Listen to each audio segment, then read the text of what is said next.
De Cécile Duflot et Philippe Mérieux, mais elle représente à la fois beaucoup d'ex-verts et beaucoup de non-verts qui viennent de différents endroits. Elle est partie d'une volonté de synthèse totale, elle est partie d'une volonté de n'avoir qu'une motion à ce congrès, pour une réflexion qui était de se dire que c'était pas forcément là cette fois-ci en juin 2011 qu'il fallait être dans des conflits de congrès, vu qu'il y avait les primaires, etc., etc. Ça n'a pas été possible, et c'est pas forcément un mal, parce que le débat est jamais une chose négative, et que s'il se passe dans des bonnes conditions, c'est toujours quelque chose d'intéressant. Mais c'est vrai que c'est une synthèse qui se veut rassembleuse, majoritaire, etc., etc., sans que ce soit forcément non plus un fourre-tout.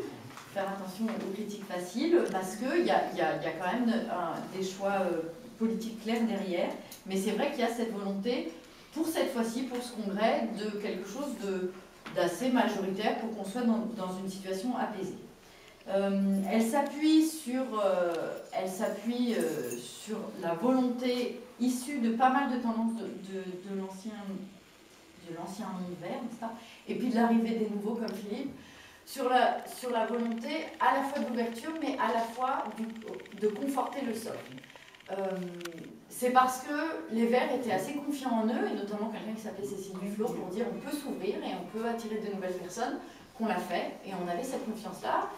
Et en même temps, on savait qu'on avait besoin de l'apport de nouveau, donc on s'est ouvert là. Et c'est un peu dans la continuité de ça que la motion maintenant peut s'inscrire.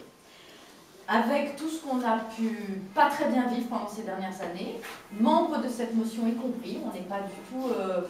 on ne fait pas un blanc-seing sur cette période qui a été difficile pour tout le monde, pour les Verts comme les non-Verts. Les non-Verts ont parfois eu l'impression qu'ils étaient mal accueillis, les Verts ont parfois l'impression qu'ils ont dû faire trop de place quand ils étaient légitimes. Bon, il y a toutes ces complexités-là, mais on considère que globalement c'était une période positive, une période dont on doit faire la critique parce que on a dû passer par des procédés complexes de cooptation, de machin, de trucs de bidule, il faut de manière égalitaire des placements et non-verts et pour les anciens, etc. C'était pas toujours, c'était artificiel parfois, mais il a fallu passer par là. Mais pour dire que globalement, c'est une période de dynamique, d'ouverture, de confiance en soi pour dire on peut intégrer de nouvelles personnes et que c'est plutôt une période positive. Quand je disais que finalement, c'est peut-être pas plus mal qu'on n'ait pas fait une synthèse complète, c'est qu'on considère aujourd'hui la notion que finalement, on a probablement des divergences politiques. Au début, on disait c'est dommage qu'on en soit arrivé là parce que c'est un conflit de personnes. Je crois qu'on n'en est plus là, je crois qu'il y a des vrais positionnements politiques et notamment, moi je voudrais le dire, je pense qu'il y a une différence avec la motion 7 qui est que notamment pour nous tous dans cette motion, il est évident qu'un candidat à la présidentielle est nécessaire, ce qui n'est pas le cas de toute la motion 7. Il est évident que aussi l'ancrage à gauche est une nécessité. Ça, je voudrais le dire, on l'assume complètement. On ne considère pas que c'est un automatisme. L'autonomie contractuelle est une de nos principales motivations. C'était déjà le cas de la motion antérieure de Cécile, dont moi je fais partie. Je suis une ancienne de la motion de Cécile, je suis la seule sur la liste. On avait vraiment ce point qui était un point d'appui, qui était l'autonomie, dire qu'on partait en autonomie parce qu'on avait un projet propre au premier tour. Par contre, on n'a aucune hésitation sur le fait que le deuxième tour se fait nécessairement à gauche.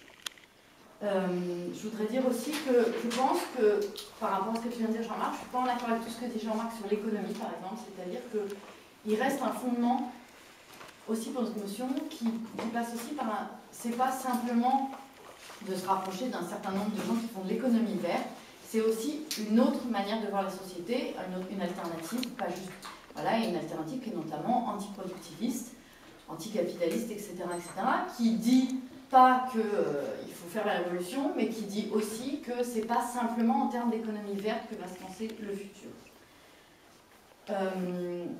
Pour les questions d'accord, par exemple, parce que nous on est assez pragmatique, on veut pouvoir répondre à des questions simples, qui est par exemple l'accord, on considère qu'un accord doit être espéré, que si ça gagne à gauche, on va tenter un accord, mais c'est pas un accord à tout prix, c'est un accord avec des conditions. Donc c'est mettre les conditions d'un accord, c'est évidemment notamment des choses comme la sortie nucléaire, mais ça suffira pas. Voilà, c'est un certain nombre de choses, les lois liberticides, etc. On s'est fixé un certain nombre de règles et de se mettre en accord dans le mouvement sur ces règles, mais on cherchera quand même un accord.